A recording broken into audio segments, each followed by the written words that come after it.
জুলাই গণ অভ্যুত্থান চলাকালে আসামি ওবায়দুল কাদের একদম শুরু থেকেই তার নির্দেশনা তত্ত্বাবধান এগুলো চালিয়ে গেছে।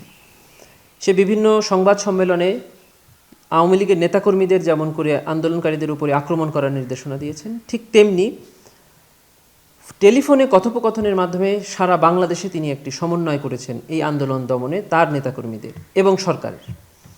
তারই অংশ হিসাবে তৎকালীন তথ্য প্রতিমন্ত্রী আরাফাতের সাথেও ওবায়দুল কাদের একবার কথা বলে উনি এবং আরাফাতের দুজনের কনভারসেশনটা ছিল এমন যে ওবায়দুল কাদের সাহেব আরাফাতকে বলছেন যে কি চলছে, এখনও এই টেলিভিশনগুলো এই মারামারি বা হতাহতর খবর দেখাচ্ছে কি করে, তুমি ব্যবস্থা নাও না কেন?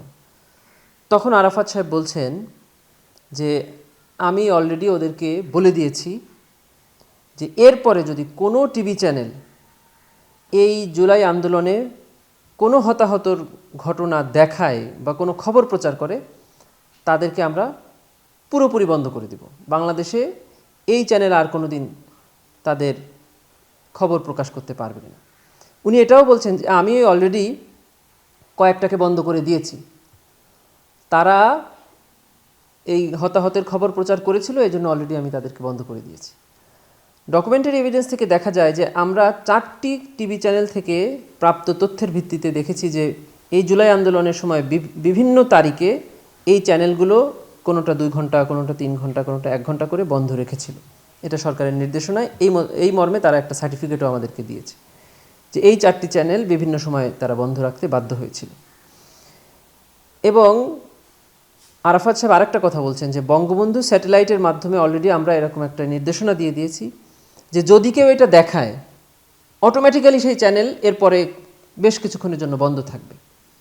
এরকম একটা অপশন যারা চালু করেছে যে জুলাই আন্দোলনে যদি কোনো টিভি চ্যানেল কোনো এই আন্দোলনে পুলিশ কর্তৃক গুলি অথবা আওয়ামী লীগ নেতাকর্মী কর্তৃক আন্দোলনকারীদের উপরে হামলার কোনো তথ্য বা ছবি দেখায় তাহলে অটোমেটিক্যালি তাদের এই চ্যানেল বন্ধ হয়ে যাবে। এরকম কোনো কিছু চালু করার জন্য তিনি তার সাবঅর্ডিনেটদেরকে নির্দেশ দিয়েছেন। এটাও এই কথা থেকে পাওয়া যায়। আন্তর্জাতিক অপরাধ ট্রাইব্যুনাল আইন 1973-এ হত্যা যেমন অপরাধ, ঠিক তেমনিভাবে হত্যার সহায়তা, হত্যার সম্পৃক্ততা, হত্যায় উস্কানি এগুলো সমান অপরাধ।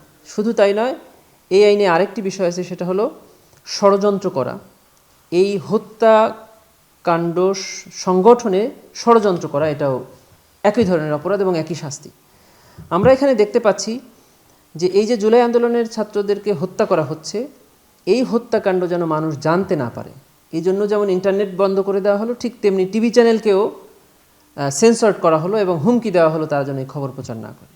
এটাও হত্যাকাণ্ডের এক ধরনের প্ররোচনা, এক ধরনের ষড়যন্ত্র, এক ধরনের সহায়তা। এবং আমরা যেটা বলি যে একটা সাধারণ অপরাধ যখন সিস্টেম ক্রাইম হয়ে যায় তখন এটা মানবতা বিরোধী অপরাধে পরিণত হয়। এই সিস্টেম ক্রাইমের অন্যতম একটা উদাহরণ হলো যে অপরাধ করে সেই অপরাধকে মানুষের কাছে জানতে না দেওয়ার জন্য এই মিডিয়া কন্ট্রোল করা। এই মিডিয়া কন্ট্রোলও এই আইনের অধীনে একটা অপরাধ হবে। এই আর্গুমেন্ট আমরা ট্রাইব্যুনালে করেছি এবং সামনেও করব।